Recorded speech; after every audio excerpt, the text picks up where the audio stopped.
Kathleen. Here,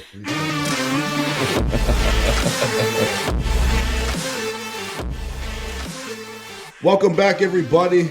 It is a brand new night and a brand new show. We're doing something a little different. We're hitting you guys up with a little mini series on the 5 stages of grief. And as always, we are unedited, unfiltered, and we are going raw. My name is Joey. And I'm Eric, and we're your hosts, and welcome to Raw Minds. Boom, Yeah, stage buddy. 2. Stage 2 of grief. Yeah, buddy. It's Uh, a Anger, man. it's a touchy one, man. It's a touchy one. Yeah, anger.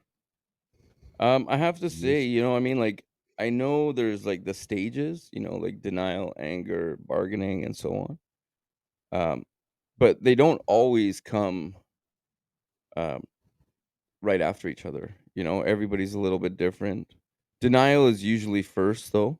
You know, um, and then anger usually follows, like, normally, but, in some instance, goes straight to anger, right? Or even Yeah. bargaining. Well, it's like you said, everyone's different, right?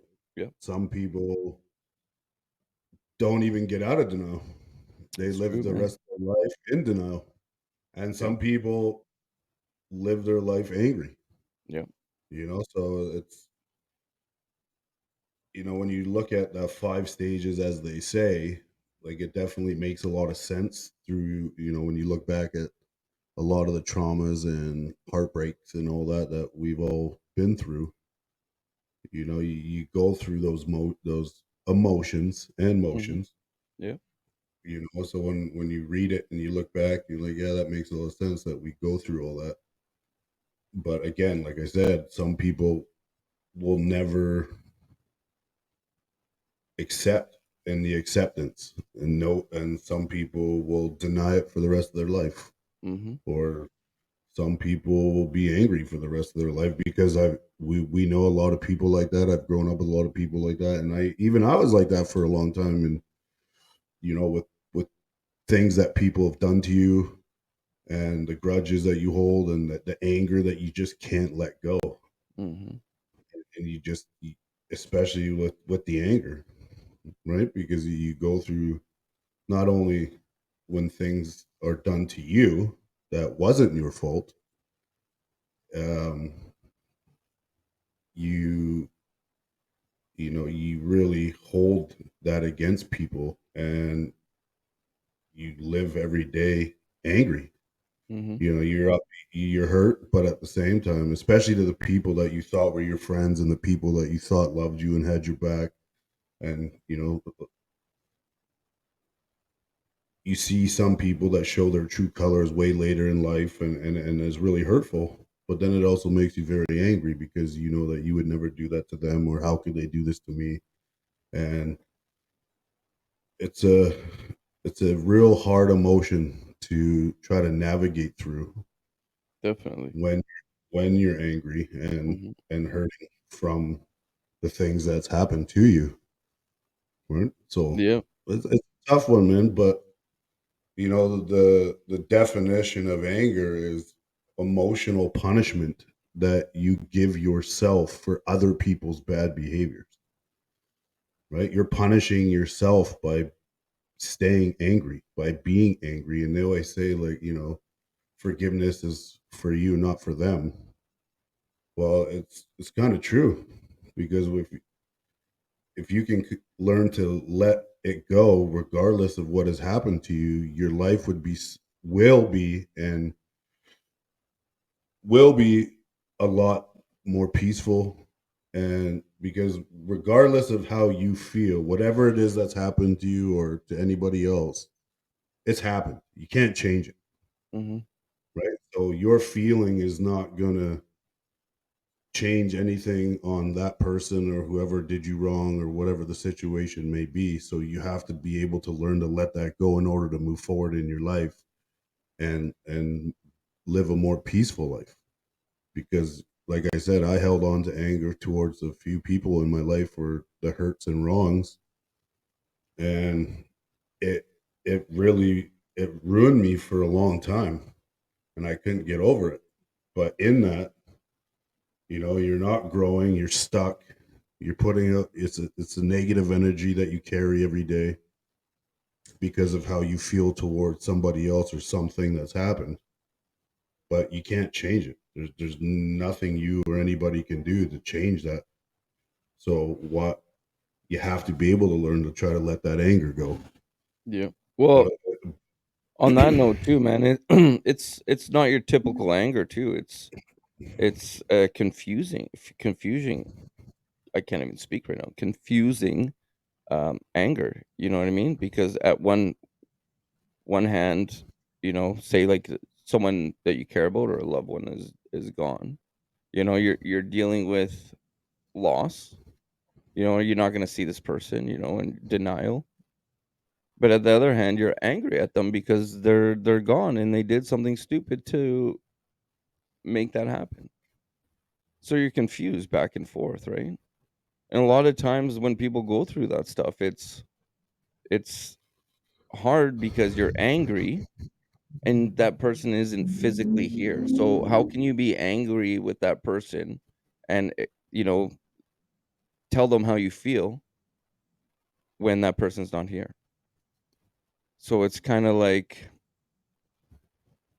I don't know, man. It's a different type of anger, if oh, that for makes sure, sense.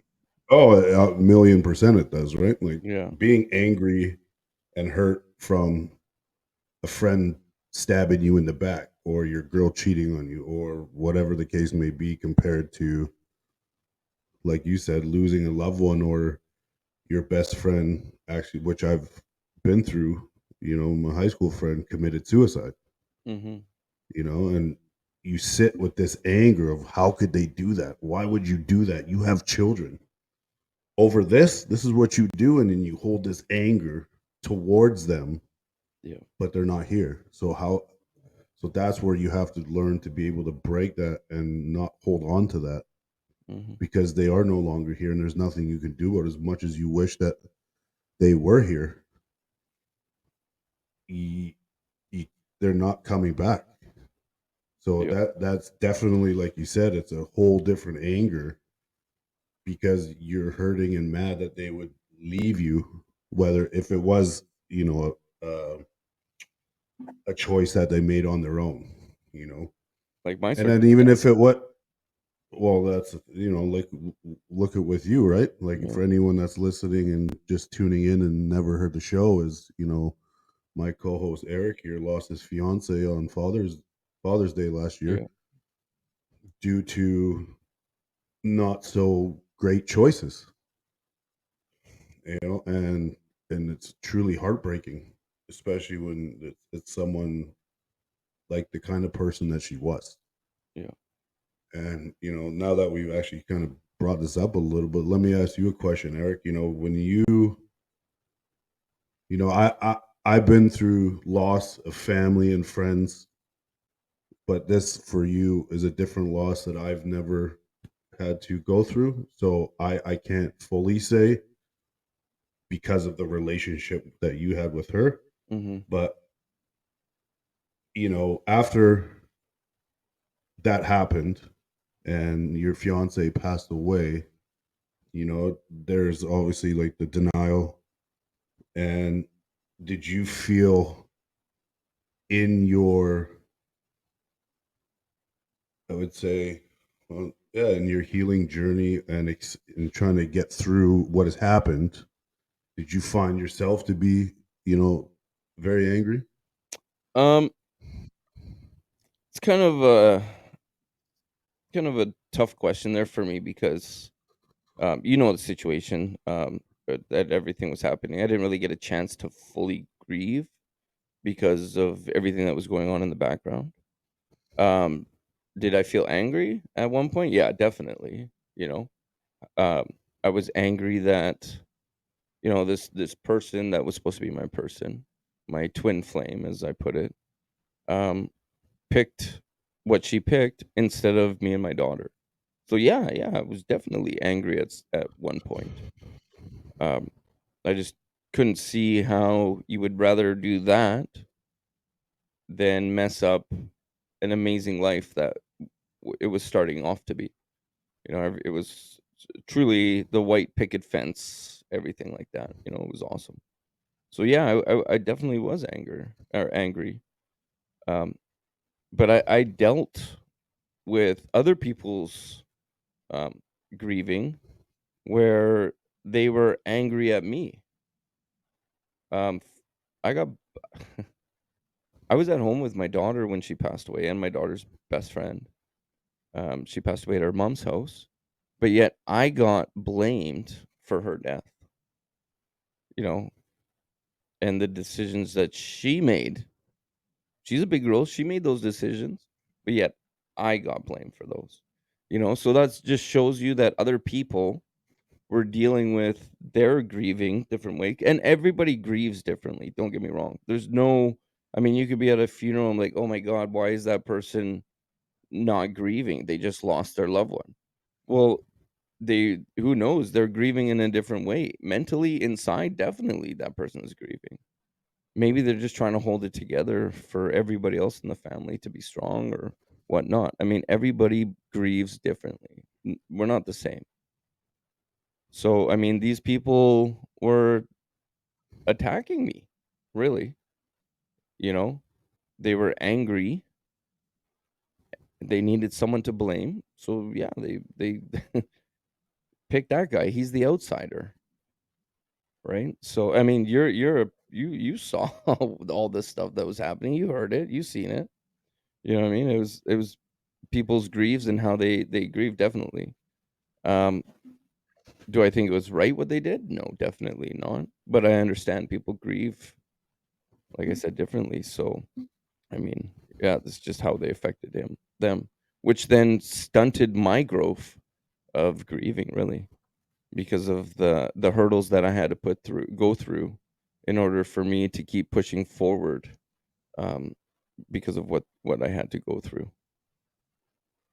Yeah, you weren't able to actually sit in it and feel your feelings to try to figure out how to deal with that, Yeah, definitely, definitely. which Oh, which makes it more difficult, right? yeah. I mean, you came over and you saw me, man. I would just sit there, and I didn't even know what to do, but I appreciate you coming there and just sitting quiet with me because I was so in my head. I mean, even though we weren't talking, I mean, like there was so much stuff going on in my head. It was flooded, right? Obviously. And it was just trying to compartment everything, trying to be like, okay, well, I have to put my grieving on hold right now because the next day after my girl dies, my fiance dies, their family told me that I had 2 months to move out of their house. So, Yeah, before the funeral, even yeah, before the funeral, yeah, it was that's a tough one, crazy, man. man. It was crazy, dude. The night that she passed away, they were already looking for caskets, to buy caskets. They never did. She actually got cremated, but they were looking to buy why not let her rest, you know? So, I mean, like, they told me I had 2 months to move. The next day, literally the next day, I went to her mom's house. They said, "Yeah, you have 2 months to move out of the house." So, yeah, I had to put that shit on hold. I had to put grieving on hold and deal with what I needed to do to move forward because I need a place. I need a place to lay my head. I need a place safe for my daughter, you know? So it was kinda rough, man, to be honest with you. I didn't have a chance to, sit back and really feel all the emotions at that time. Did it hit me after a little bit? Yeah, I mean, it comes in waves, right? And that's what grief is, right? It comes in waves. But, um, even now, I'm still go through a little bit of it. Am I over her death? I wouldn't say that anybody's really over anybody's death, but, I'm content of understanding what happened. I will never see her again, and I understand that. And that's the reality of it, right? That's science. So, I understand that. Um, but I mean, it just comes in waves, and it will for probably the rest of my life because she was a beacon in my life. She was a pillar to my daughter. So, I mean, it was hard, man. Yeah, yeah. As to anyone who loses any family or wives and husbands and children, it's the worst thing to happen to you on the planet, basically. Yeah. When you lose the people that you love, is it changes you forever. Hmm. Definitely. I'm not the Anyone same that person. I'll tell you this. I am not the same person I was when I was with her. I feel like a piece of me is gone, you know. And I mean, she was something special. Definitely this chick was an angel. She was, I mean, and I mean it. So I mean, it's just that's another thing is like, will I ever find someone like that? You know what I mean? And that's just even a different type of journey, you know. Um, well, I mean, you don't want to look too far ahead on when it comes to that. I mean, no, I'm talking about anger and stuff, like you left me. So like now like getting kind of angry, like you just messed everything up, will I ever find someone again? Like it's just like a yeah, snowball. I get it. You know what I mean? Yeah, it's just like a snowball after that, you know. Especially when someone makes the wrong choices and leaves the ones that they love, and just like people that are the families and loved ones that are dealing with whoever that they're close to with addiction and alcoholism and all these other things is you know for example, my son, he's almost 14 now in a couple weeks, and for the last 4 years his mom's been living on the street in a tent because her and her boyfriend decided to make poor choices. And the anger that I held for a long, long time to look at my son and see the hurt. My son, he was born with club feet, and 2 years ago he had to have double leg surgery. 2.5 years, anyways. And I was there every day, stayed beside him in his bed, and his mom didn't even come to see him. And it's truly sad because before she took that downhill turn with her boyfriend, she was an amazing mom. She was almost annoying because every time I had him, like, can I talk to him again? Can I talk to him? I miss him. And I wish I could have that back. But the anger that I held, seeing him laying in a hospital bed with full leg cast on, and the only person that came to see him or was there was me. And my dad obviously came, and he lives out of town, but he was there, and he made the trip. But like his mother, and I don't think his mother even seen him for 3 weeks after. And it was truly heartbreaking. But at that moment, I was mad. I was so angry, and I held on to that for a long time. I'm like, how could you do this to your son? How could you give up? And when she lost my son, she was also pregnant at that time with her boyfriend's kid. Hmm. As soon as that baby was born, her mom got custody of the baby. So grandma now has custody of her other kid. And I just, these poor kids, man. And I just look, and I'm just like, how the fuck can you do this to your kids? Yeah, no Anybody, kidding. Yeah, man. anybody. And the anger that these families hold watching their loved ones throw their lives away, the hurt and the anger, man. But I came to the realization, and I held on to this, and it killed me for a long time. It broke me. Anxiety every day. I'm overworking myself trying to make up for her downfall, and just I was burying myself into the ground.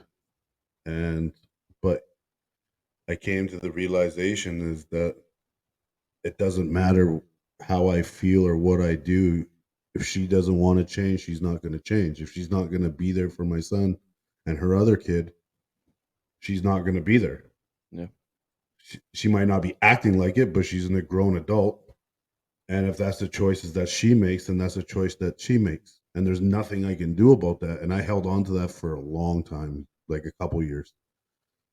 And then I got to the point, I'm like, you know what? I can't feel like this anymore, and I can't try to take on something I have no control over. And when I started to learn in my own therapy to let that go, and as anyone listening is, regardless of what has happened to you, you have to learn to let it go.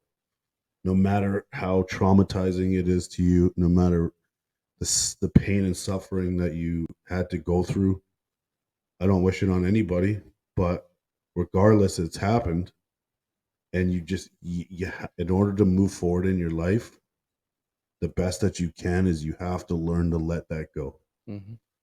And when I started to learn to realize and that I had no control over what my kid's mom does, and just do the best that I can as a father, that's all I can do.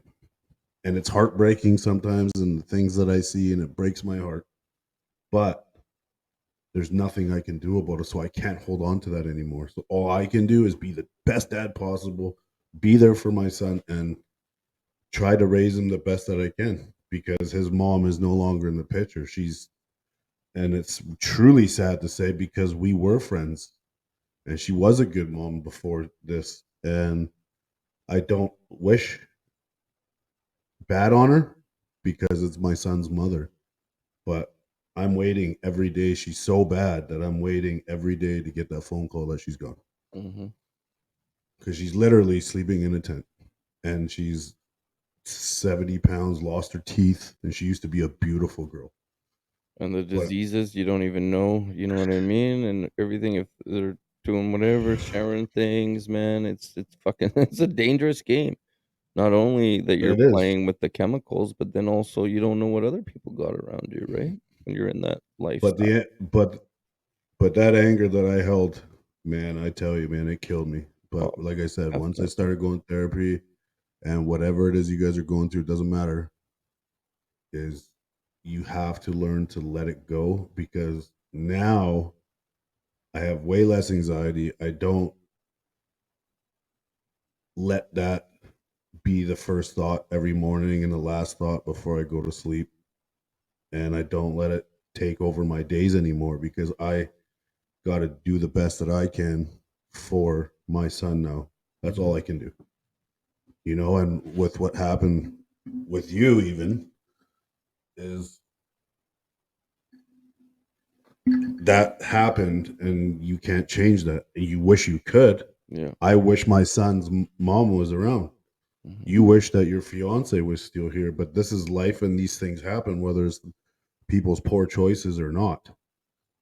Sometimes we lose people and things happen that is completely out of your control, and it's truly heartbreaking and sad. Innocent people, and bad accidents and whatever it is. But we can't do anything in the past.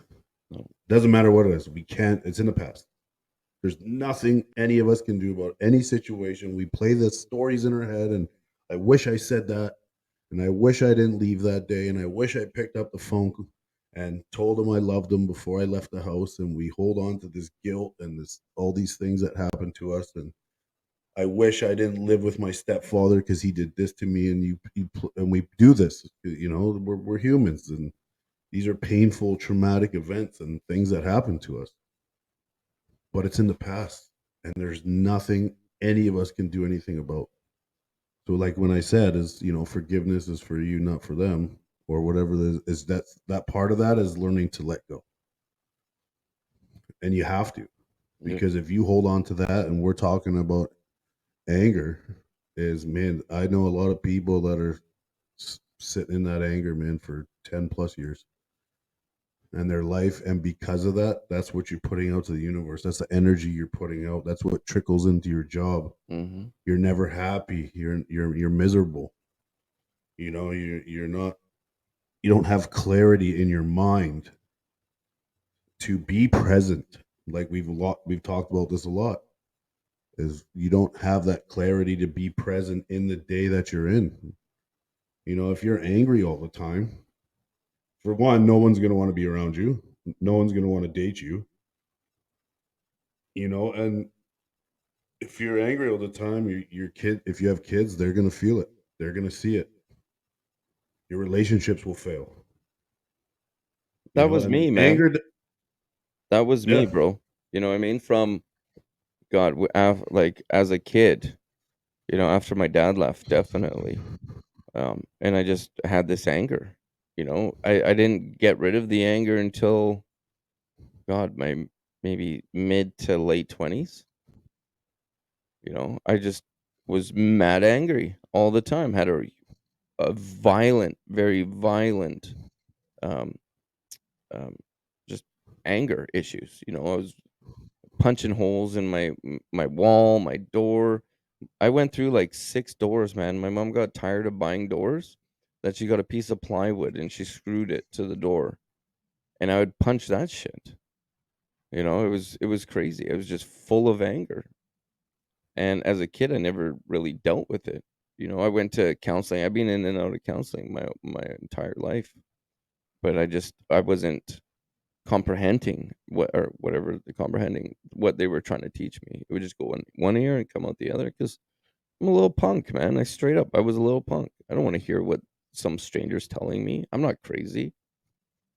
But at the end of the day, I was messed up mentally in my head, and I was a firecracker. I was just ready to go. Any small little thing, and I would explode. But I mean, as time goes on, you actually learn how to deal with it. I make, well, I hope I make smart choices. I think before lash out with my tongue, definitely. You know, I mean, don't get me wrong, I'm only human. I mean, sometimes, yeah, I will lash out, especially when driving. You know what I mean? It's always, I don't know why, but it's always driving that makes us the angriest. Where are we going? We're in a rush to go nowhere. Really, at the end of the day. But I mean, angry is a hard one, man. Like it's what is it? The second emotion, or second stage or emotion, or something it's called. And I mean, you know, you lose a loved one, you start getting angry, and then you're gonna do stupid things, and then you're gonna regret it later. Or my friend died. I'm gonna go out and get hammered. I'm so mad, and then you go get drunk, and then you act belligerent, and start fights. Next thing you know, you're waking up in the jail cell with like a broken collarbone. So it's like when you start feeling these, I mean, deal with it in a healthy way. Go in your car, scream as loud as you can.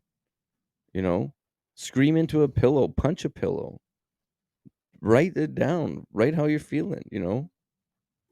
Don't go out and take it out on someone, because at the end of the day, you're just gonna end up regretting it.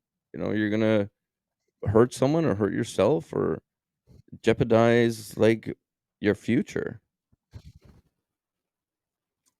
So you just got Yeah. to deal with Yeah. these things healthy. And it's okay. Well, and Sorry to that's a cut just real quick. It's okay to feel anger. It's okay to feel these things. We're not saying that it's not okay. It's definitely okay to feel these. But like Joey always says, man, it's not okay to sit in it forever, Feel it and then move on.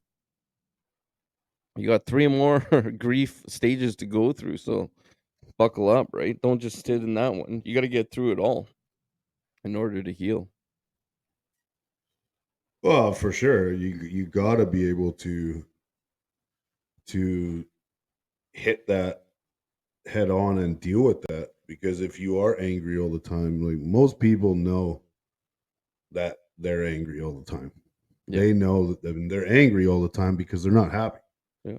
If you were happy, you wouldn't be so angry all the time. There's something going on, and like I mentioned this a long time ago about this book I read, and when you see these people act crazy and angry and smash things and punch walls, and the first thing that everyone says when they look at these people is like, "What the fuck is wrong with that guy?"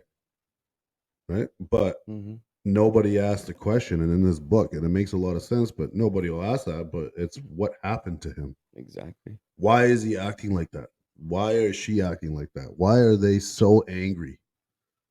And if they're angry all the time, if you're angry all the time, that means there's something going on inside that you haven't fixed.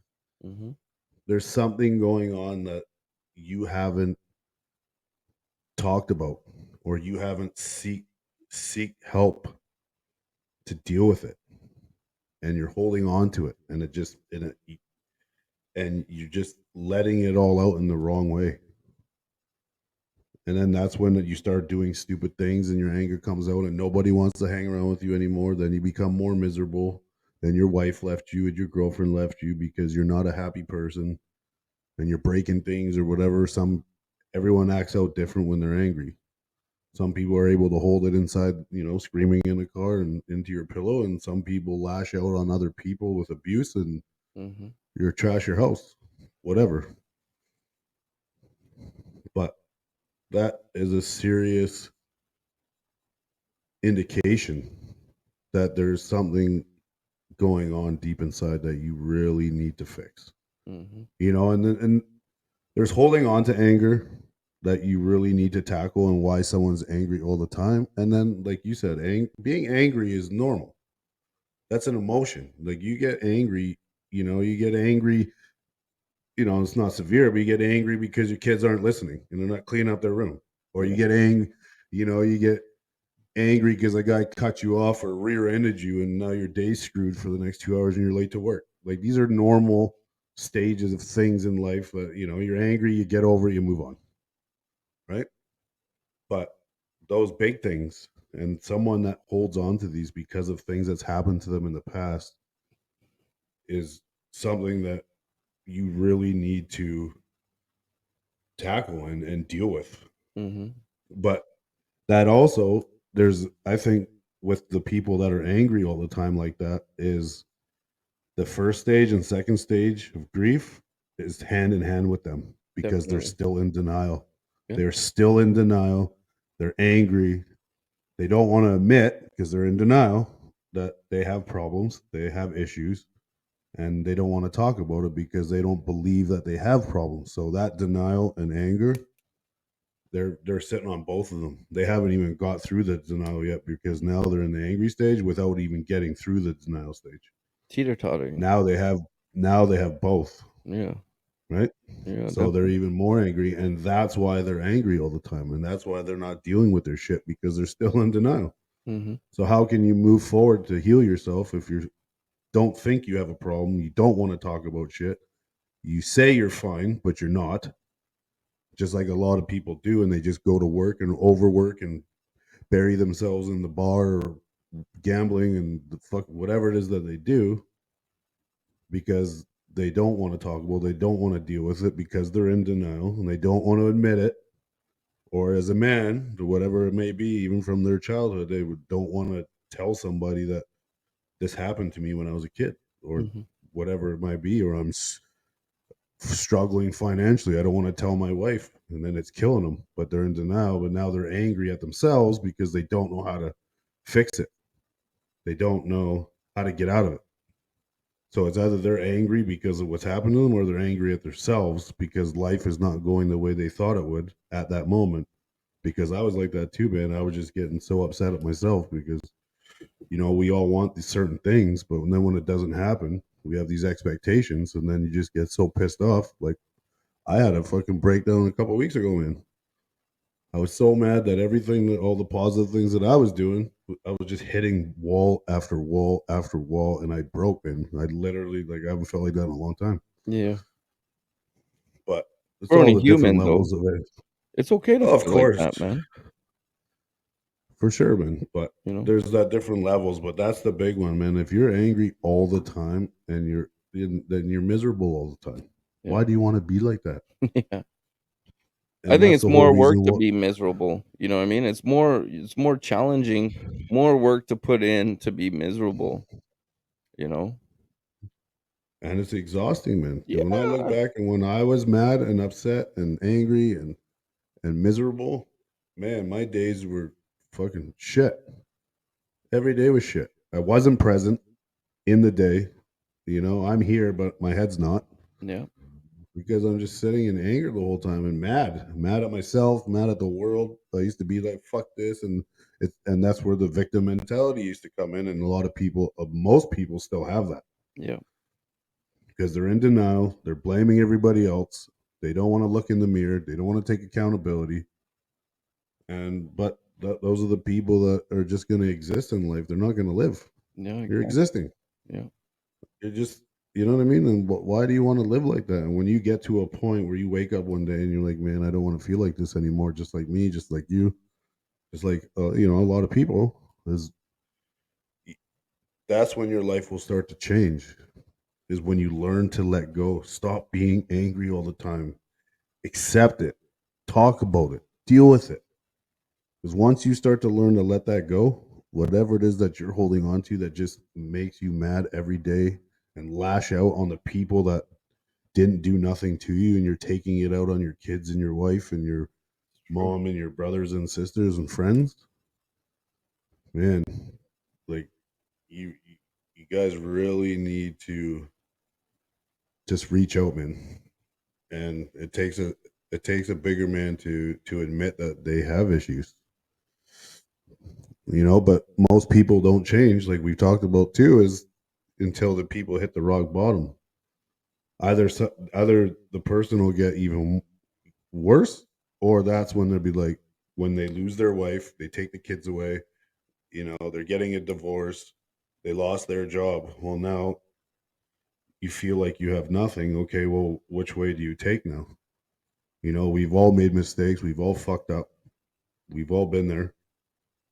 But when you're in that, whether it was your fault or not, you only have two ways you can go. You want to go and feel sorry for yourself and play the victim and point your fingers why your wife left you and you got fired, or life's not going the way you want it to? Or do you look in the mirror and be like, that was my fault? How do I fix that so that doesn't happen again? Accountability. How do I be better Yeah. so that doesn't happen again? How do I be better so I can move forward in my life and not have to deal with and go through any of that again? Is accountability. But most people can't even look themselves in the mirror and take accountability, Mhm. because majority of the time it's their own fault. Yeah, it's It true, is. man. You are where you are in your life because of you, not because of what's happened to you. Period. Yeah, definitely. Definitely, man. You know, And there's and another Oh, sorry, go ahead. I didn't mean to. no, no, go ahead. Go ahead, man. Well, I just there's also another type of grief. Um and it's grieving someone that's alive that is on their way, to passing or close to it. I mean, tell you the truth, my counselor made me aware of this 2 sessions ago that I'm in the middle of this, and I was actually listening when I was doing a little bit more research on the 5 stages of grief that, they were talking about this, and I think it's a good point to bring up because, I mean, a lot of people are going through this or will go through this or have gone through this. Is, for example, my situation, my mom, you know, she's not doing good. She was in the hospital, um, and we don't fully know what's going on right now because she did her nuclear test. She got cancer in the throat, but then they want to do another CT scan because they found something else. So they're not giving us full information. But as soon as you hear like cancer in someone, you're like, oh my god, they're gonna die, right? So automatically your brain starts going into like forward grieving while they're still alive, and it's it's actually very very shitty because now instead of your mind focusing on, your loved one that is going through it. Say they got stage 4 terminal cancer, but they're still alive right now with you. Now your mind is focused on death. Oh, are they gonna be okay? Like, we gotta do all this and all this, and, like, you're thinking ahead of the game, when really you should be present in the moment with that person because you don't know when that time is ending. So a lot of people, you know, that have family members or friends, on their way out, they they don't realize that they're actually grieving in these moments, and it's another way of grieving, as you're grieving the person that's still alive that's soon to be gone, which is kind of crazy, to be honest with you. Because when you think grieving, you think that person is gone, but with in your mind, it's already, you've tricked yourself that this is happening 100%. And then, like, when we go into our next episode, which is bargaining, then you start bargaining in your mind. Oh, maybe there's a way I could save them. You try to look for the best doctors, or just one hope. Oh, this person said we had stage 4 cancer. This doctor said we had stage 4 cancer. Maybe if we go talk to this one and he says that we don't have stage 4 cancer, then there's hope, you know? And instead of like worrying about all that and the hope and everything, be in the moment with this person. I mean, yes, work on, see what you can do, but don't get ahead of yourself, definitely, because you're just going to drive yourself crazy. Be in the moment. Well, you have to when people are, especially your loved ones that are in the position that your mom is. And, I wish you and your mother nothing but the best, man. And I really hope she's okay. Thanks, man. And, she's around as long as possible. Me too. Um, yeah. And, but no, I understand that, with that grieving process when, they're not going to make it no matter what, but they're still here. Yeah. And it's hard because you want to do everything you can, and you ask whoever it is that, whether it's a god or spiritual or nobody, is, why is this happening, what can I do? You know you do anything to make them better if you could. And the Yeah. reality is, in certain cases, like, it's gonna happen whether you like it or not. So how do you deal with that? How do you, get through that? Though, you know I remember, a few years ago, my 3-year-old nephew, my sister took him to the hospital, and they said he had a viral infection and he was really sick. And they Yeah. sent him home. 2 days later, he got even more sick. They brought him back. My sister brought him back to a different hospital. And they said, well, why wasn't he here 2 days ago? And he's like, well, we took him to that hospital. And they rushed him into the emergency room because they found a tumor on his brain. It wasn't a viral infection, and that other hospital completely missed it. And I remember that day is that nurse from that hospital, I've never seen that before, phoned the other hospital screaming on the phone for us for Good. how stupid they were to miss this. And but again, that came out of nowhere, and all of a sudden, boom, my little 3-year-old nephew's got a tumor, and he was brought into the hospital. Now, he ended up staying in Children's Hospital for quite a few months, and at one point they thought that he was going to make it, which is a positive. And my sister was on welfare at that time, and we threw fundraisers and tried to save money in case he needed extra things that weren't covered, and wheelchairs, and that's what they thought. He wouldn't be able to walk, or brain damage, or all this kind of things, right? And Yeah. then, but over time he got worse, and then we got told that he wasn't going to make it. And to see, not only see, but to hear that a 3-year old child is going to die, Yeah. and there's nothing you can do about it. Fucking It's heartbreaking. probably it is probably one of the hardest things, you know, to have to deal with, to have to hear, especially if it's your own children. And my heart goes out to anyone who's lost a child, and this was my little nephew. And to show up every day and look at someone or look at him in your mind, knowing that today could be your last day or their last day, Mm-hmm. because it is coming. and there's nothing you can do about it. Yeah. You just don't know when. And sure enough, we all got the phone call saying that my nephew's not going to make it through the night. So you guys better rush down here when you can to say your goodbyes. And the guy that my sister dated at the time, the baby's dad, probably one of the biggest losers on the planet till this day. He wouldn't let anybody in to see him to say goodbye I remember you saying that. because he was because he was just a piece of shit, Mm. How and the old was your family hated nephew? him. He was 3 years old. 3, okay. So the anger, and in that grieving process, when it comes to the anger, I was never really a religious person growing up. My dad went to church a lot. I went to church with my dad, as a kid. I went to some church camps, and when I was young. So I wasn't huge. I believed in God then, but the anger that I had after he died, it wasn't just thinking that it was God's fault, but in general, is how can anybody bury a child when it's Mhm. supposed to be them burying us? Yeah, man. 3 years old and you're watching him die.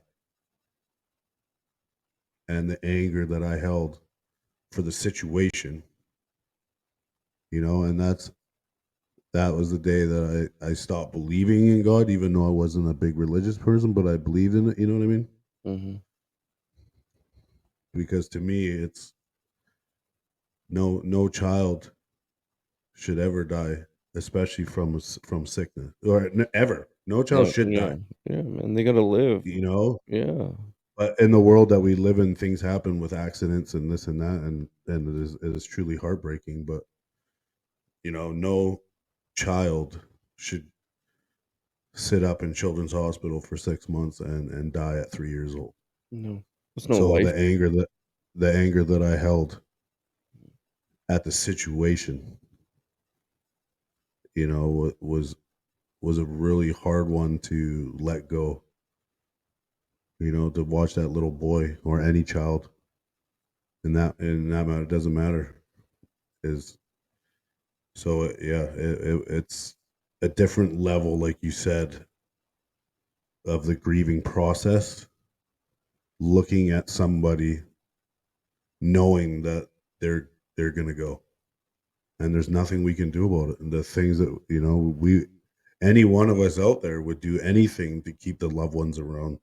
Could Mhm. turn back time to not let them get into the car that day, to not be at the bar that night, to not get sick.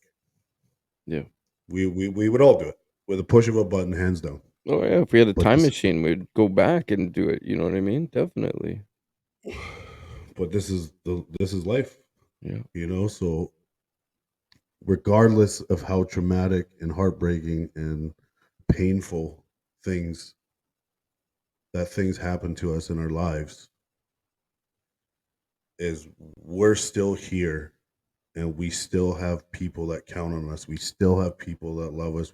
There's people that love you. Your children love you, and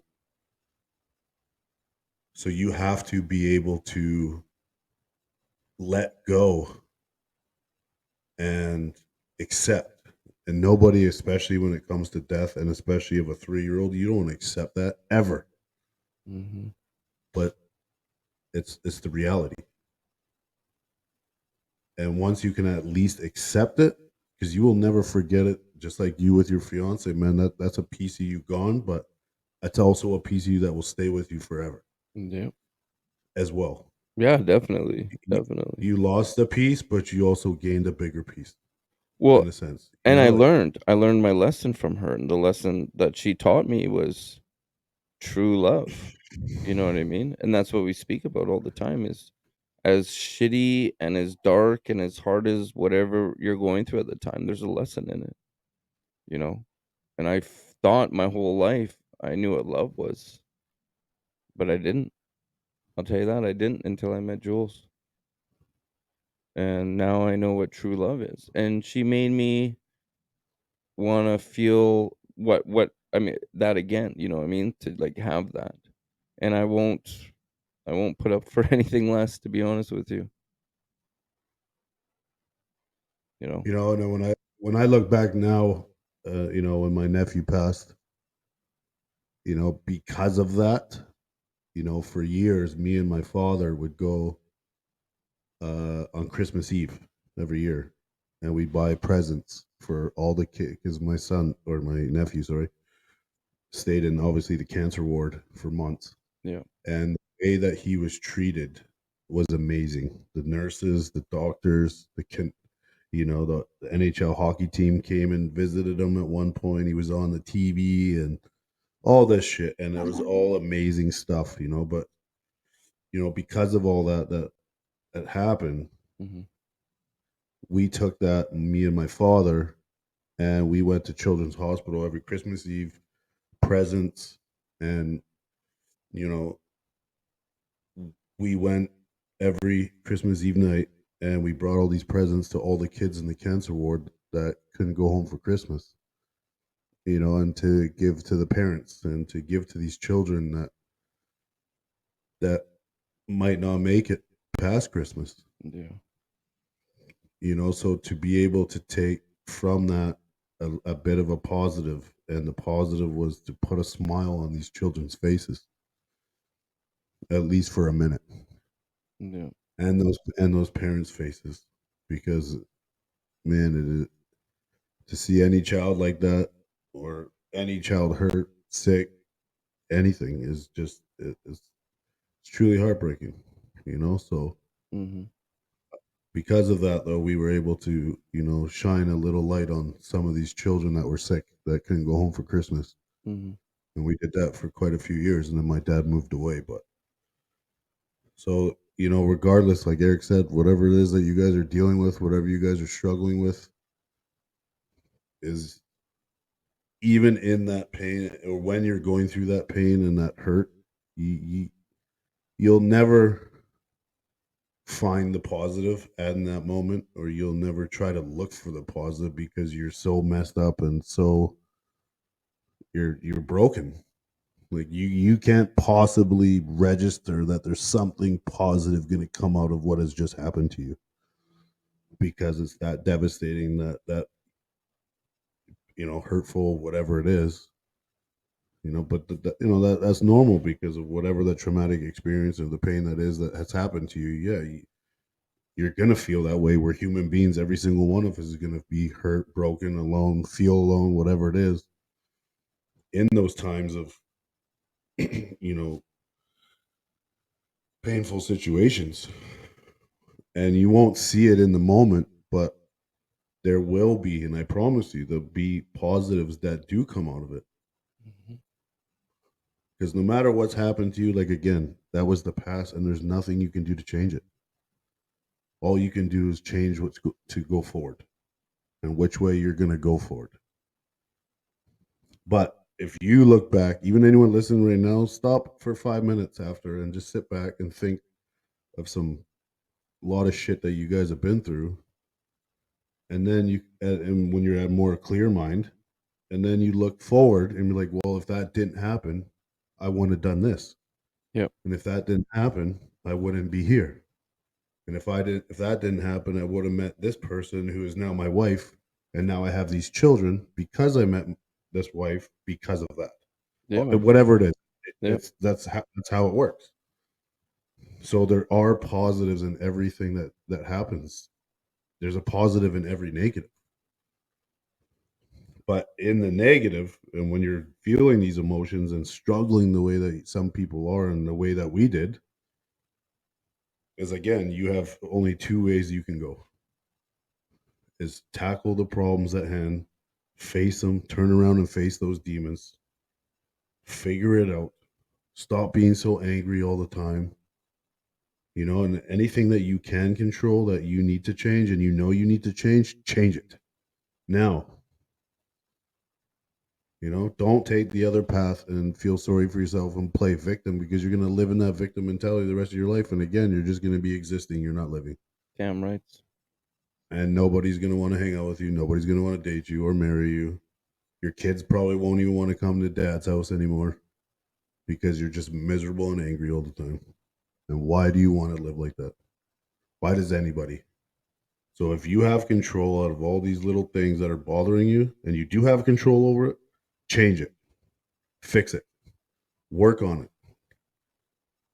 You know, and actually I just read this the other day that really struck something with me is we get so on things that we're trying to do, whether it's positive or whatever it is, we get so focused on the target, and I'm super guilty for this, you know, and we all want it all to be done, or we want this by tomorrow. Everyone wants it right away, right? You know, you're so focused on the target, even if you set a goal, which I've done for say next month, I want to have this done and this done.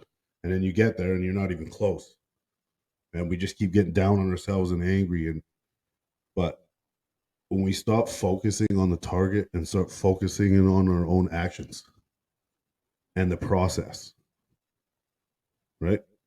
So if there's things in your life right now that is that you have control over that is really affecting your life in a negative way and you know it is, focus on your actions and the process out of eliminating them one by one. Stop looking at the target of I want all of it to go away, because it's not going to work like that. So break it down, figure out what is it like. If you wake up every day and there's something that you think about and it weighs on you every day and you know you can fix it, even if it's financially, if you can change it, but it costs a lot of money to change, well, then you have to put in the work to start saving to get that fixed, because that is killing you, is draining you every day. It bothers you. Mhm. And like, well, I only make this much and I can only save $20 a month. Okay, so maybe it takes you a year to get to it. Well, would you rather do it in a year, or would you rather never do it? Right? It's what's important to you. What are you going to put the effort in to change? What do you know? But again, people are just so stuck in this victim mentality and poor me and blame me and it's his fault and her fault, that they're not even bothering to make the changes, except they just point fingers, and then they feel a little bit better about themselves because they're telling themselves that it's their fault, but they won't even look in the mirror when it's your fault. Well, there's that, he's a trainer, fitness trainer, and he literally, like, will call up, I forget his name, and he'll call up his people he's training, and he'll be like, "Either show up or give up." Those are the only 2 options, show up or give up, Yeah, you pretty know? much. You have to, you have no other option, and who the fuck wants to give up? You know what I mean? Show up and be better, grow. I mean, I get it, it sucks, but at one point, yeah, okay, I did wanna give up, but then I saw the bright side of everything, and you just gotta find that bright side, man, let that hit that light switch, bring in the light, and keep on kicking on, man. That's what's important. This world keeps on moving, like I said many times, and you'll hear it again. The world's moving forward. You gotta roll with the times, or you're gonna get left behind and lost. You know, you just gotta keep on pushing forward, man. No matter what, get up, wipe the dust off, and move forward. But I think that's pretty close to our segment there, buddy, for anger. Unless you got anything else to throw in. No, I think we've nailed it on the head tonight. Yeah, man, And we talked about a bunch of different things. Grief, going through it while, like, you lost someone. Um, Grief as in, relationships losing or anything like that. Also, grief is in, the person's still alive and you're grieving them while they're still alive. So I think we touched on some good points there. So hopefully, if you're listening to this, we resonated some way with you. That's what we're trying to do here. Just want to, show that you're not alone. At the end of the day, this is why we do this podcast, to show that, you're not alone, that other people, especially men, are hurting out there, and that, you know, we can come together a community. That's what we're trying to build here. So, like we said before, We're not doctors. We're not shrinks, psychs, quacks, whatever you want to call them. We're just two guys talking shit and wanting to change the world one day at a time and one person at a time. Yeah. And if you, like Eric said, if you guys are struggling, man, don't be afraid to reach out. Hit us up at rawmindspodcast@gmail.com. You can hit us up on the TikTok, raw.minds.podcast. Shoot us a message, leave your number. If you guys feel alone, you're just all around not doing well, that's what we're here for. And we will answer you pretty much almost immediately, whether it's me or Eric or both of us. Anything you guys can do or anything that we can do to help you, that's why we're doing what we do. And myself and Eric, if you're just listening for the first time, is we've lived our entire lives in pain, anxiety, trauma, abuse, suicide attempts, you name it. And for us to sit here now after going through all that is the reason why we're doing this is to help the men, especially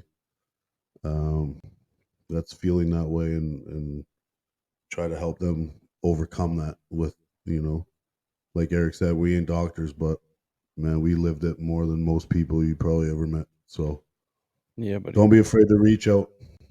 We drop episodes every Friday on every platform you can think of.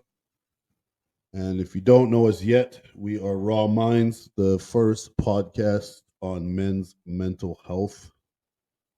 And as always, Eric, man, it's a pleasure to come on here every week. We're hitting up the new mini series right now, 5-part on grief and the 5 stages. Next week will be stage number 3. So Bargaining. tune in, check us out, Raw Minds. And if you can't find good people, be good people. Thank you, Joey. Thank you again. Always a pleasure. Like we touched on before, I mean, you know, grief could be a circle. It's not just a straight line where it's denial, anger, and so on. I mean, you could hit depression, anger, denial. It doesn't work like that for everyone. So don't think that, what we're saying is exactly, everybody's different. And it's okay, like we said, it's okay to be angry. It's okay to feel all these feelings. It's okay. You have to go through these stages in order to, come out. Um, I wouldn't say a better, but um, to come out okay, I guess. I mean, because at the end of the day, it sucks. But I mean, it's okay to go through these, and you have to go through them. You can't go around it. You can't hide from it. You can't run away from it because eventually it's just going to catch up on you. So, anyways, yeah, just reach out to us if you want us to touch on something. If you're interested in a topic or anything like that, yeah, let us know, and we'll be happy to hit that up as well. Well, on that note, seems like I'm just running off here. Be good or be good at it.